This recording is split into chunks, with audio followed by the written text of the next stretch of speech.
दोस्तों वीडियो का पार्ट 2 है तो मैं जा रहा किसी दरबार वाली ताकि मैं जरा ना पहले तो शाहकोट जाना है लेकिन राह बड़ा खराब है मैं मुड़ गया तो हूँ मैं राह तो टुर पाया हूँ पता नहीं राह कि जाता मैं भी इस बारी पहली बारी इस राह तो जाता पे पता नहीं हूँ मैंने भी कोई नहीं पता कि राह है सब्जा वगैरह नज़र आ रहा है दोस्तों वैसे पे बंदे शंदे कुछ नज़र आ रहे हैं शहर का एरिया है कोई है हूँ वैसे पे रेड़ी शेड़ी भी खलोती हुई है तो मैं हूँ जाता मैं जल्दी जल्दी नाल पता नहीं रोड है केड़ा बड़ा खतरनाक जाए पे सेम नज़र आ रही है तो मैं मुड़ गया टुर पाया जल्दी जल्दी सब्ज़ा वगैरह तुहानू दिखा रहा तो मैं हूँ जाता पाया इस राह हाली पता नहीं राह निकलता कितों है भी मैंने कोई नहीं पता मैं तो टुर पाया लेकिन हूँ वेखदे कितों निकलता कितों नहीं निकलता सब्ज़ा वगैरह नज़र आ रहा है तो नाल है वो जी है ना मेरा ख्याल है कुछ और छोटा जहा कोई मेरा ख्याल है कोई मकान जहा पे किश है पई हुई भी नज़र आ रही है तो मैं हूँ लगे जाता मैं जल्दी जल्दी जरा मैं खंबा शंबा बिजली वाला नज़र आ रहा है कोई इट्टां शिट्टां भी नाल पई हुई हैं इट्टां भी नज़र आ रही हैं तो मैं हूँ लगे जाता पे राह थोड़ा तो खराब हो गया तो मेरा कैमरा जरा थोड़ा थोड़ा हल्दा पाया तो मैं हूँ जाता मैं जल्दी जल्दी नाल पता नहीं हूँ राह निकलता किधर मैं भी इस राह तो पहली बारी आया पता नहीं हूँ किधर जाता किधर नहीं जाता मैंने भी नहीं पता मोटरसाइकिल वगैरह नज़र आ रहा है सब्ज़ा वगैरह नज़र आ रहा है चलो हरियाली तो कुछ नज़र आई है ना सुबह का टाइम है या कोई दीवार शिवार पई हुई मेरा ख्याल है कोई अदूद है हूँ फिर सब्ज़ा वगैरह शुरू हो गया तो मैं हूँ जाता मैं जल्दी मेरे चैनल जो सबसक्राइब कर दो और बेल आइकन प्रेस कर दो ताकि मेरी हौसला अफजाई भी होती रहे कमेंट्स वगैरह भी कर दिता करो तो मैं हूँ जाता पे कोई अगे ट्रेन की पुली में नज़र आ रही है तो हूँ मैं जाता पे जल्दी जल्दी हूँ पता नहीं राह मैनू कि लै जाता है मेरा ख्याल है सामने ट्रेन की जी है ना पुलियां जी नज़र आदियाँ पई ने हूँ तो मैं बड़ा पजल आ पहले मोटरसाइकिल कि मैं गुजारा मुड़ मैनू तो लगता है मैं रोक के शायद गुजारना पौना वे पुली नज़र आ रही है थोड़ी नीवी नहीं तो मोटरसाइकिल में बड़ा मुश्किल गुजारना तो है मैं वेंदे पे पुली नज़र आ रही है तो हूँ मैं थले लैके जी है ना इतने पुली तो गुजारनी पौनी है हूँ मोटरसाइकिल तो मैं लाना पौना तो जो आराम नाल जाना पौना नहीं तो मेरा सिर टकरा जाना तो मैं इतों मैं आके चलो गुजर ही जावा ओके सौखे ओके सामने कोई स्कूल वगैरह नज़र आ रहा है तो मैं हूँ कच्चे राह तो टुर पाया हाँ मैं एक साइड से हूँ मैं क्या जाना कोई पुली जी है मेरा ख्याल है कोई पता नहीं किश नज़र आई है पानी वाला पैंप जाए किश है आई लो तो मैं हूँ क्या जाता पे कोई सड़क वगैरह बनी हुई है तो मैं हूँ जाता पे जल्दी जल्दी जरा मोटरसाइकिल वगैरह भी नज़र आ रहे हैं तो हूँ पता नहीं हूँ कि राह तो टुरे तो अगर मैंने हो सकता शायद मैंने समझ लग गई लेकिन सही समझ जी ना अगे जाके लगनी पता नहीं वो ही राह है या मैंने तो लगता है गफूराबाद का राह आ गया जरा ना बिल्कुल जरा ना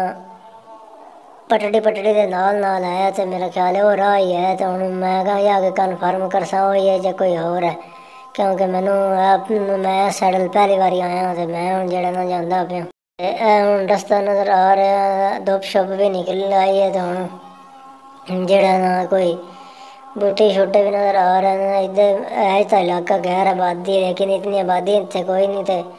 मैंने डर डर भी थोड़ा थोड़ा लगता पाया हूँ साइकिल काफ़ी दिन बाद सानू नज़र आया है पे साइकिल से चाचा जा रहा है हूँ मैं साड़ मुराद वाले रोड से आ गया मेरा ख्याल है तो मैं हूँ जरा ना हो सकता शायद अगर जावा या मैं सोच रहा की करा की ना करा तो मैं हूँ जाऊँ मुड़ अगर वेख्या जासी तो मैं हूँ जरा जाता पे जल्दी जल्दी देंदे पे उस रोड से टुर पाया साड़ मुराद वाले रोड से ही तो मैं हूँ जाता पे जल्दी जल्दी जरा ना हूँ मैं अगर जाता पाया दोस्तों तो मैं जरा ना कोशिश तो मेरी है कि मैं इतों ही जावा जरा ना शाहकोट लेकिन इधला राह भी थोड़ा है खतरनाक तो मैनू कि उत्थे दोस्त मिल गया तो उन्होंने को पूछना मैं तो नहीं अगर जाना नहीं तो वापस मैं आ जाना तो मैं अड्डी घड़ोली नहर से कोई वापस आ जाना तो मैं जरा मैं जाता पे उस साड़ मुराद वाले रोड से जाना तो मैं शाहकोट है शाहकोट तो बाद फिर जरा ना मैं जाना शेखपुरे भी हिरन मीनार ही वेखना मैं तो हिरन मीनार का व्लॉग भी बनाना लेकिन मैं सोच रहा हूँ मैं करा तो करा कि क्योंकि राह जड़ा है ना है इतों मैं वाटर बोतल लैनी है दोस्तों क्योंकि मैनू राह में प्यास भी लग सकती है मैं बैग शैग तो पाया हुआ मैं एक बार मोबाइल लाऊँ तो मुड़ तो मैं विखादा वे पे पाया यार मुराद वाले रोड से आ गया मुड़ो एक मैनू बाबा मिल गया उस मैनू ना बड़ा तंग किया तो मैं हूँ जरा उस तो आके फिर हूँ वापस जाऊँगा वे पे खेता शेता नज़र आ रही मैं आगे चलो आए थोड़ा मंदिर तुहानू विखा दे नलका शलका लगा हुआ वे पे नलका शलका लगा हुआ नाल हल शल वत्थे मोटरसाइकिल भी मेरा नाल ही खलोता हुआ दरख्त शरख्त लगे हुए तो हूँ मैं जाता पाया जब तुहानू थोड़े विखाने वास्ते तो फिर मैं आगे चलना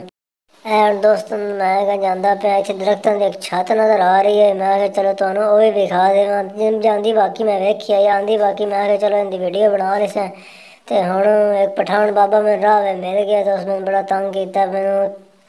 तो उस आखे मैं थोड़ा दूर जाना लेकिन वो ढेर सारा दूर आगे तो मैं उस तो आगे तो मैं हूँ जरा ना वापस आ गया हूँ छत दरख्तों की बनी हुई कितनी प्यारी नज़र आ रही है दोस्तों किसी की हेल्प करनी चाहिए लेकिन अगर वाड़े तो वाह बाबा बड़ा बारा तो मैं जरा ना पतला जे हाँ तो मोटरसाइकिल चलाने लगे मैंने ना बड़ी मुश्किल हुई है तो मैं हूँ जरा ना चलो हूँ दरबार वाली आ गया दरबार जरा ना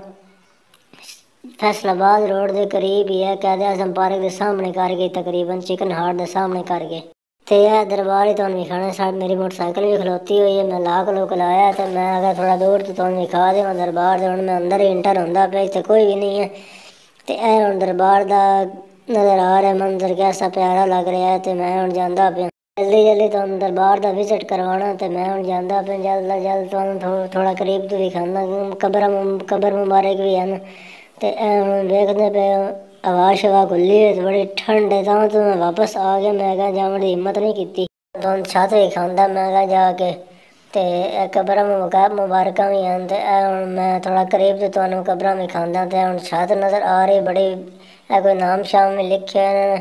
तो हुण मैं क्या थोड़ा उत्ते छत ते कैमरा मारदा भी हाले मेरा ख्याल है काफ़ी ना काम करवाया होया कुछ रहिंदा होना तो हुण मैं जरा जांदा अगर तुहानू थोड़ा करीब तो विखांदा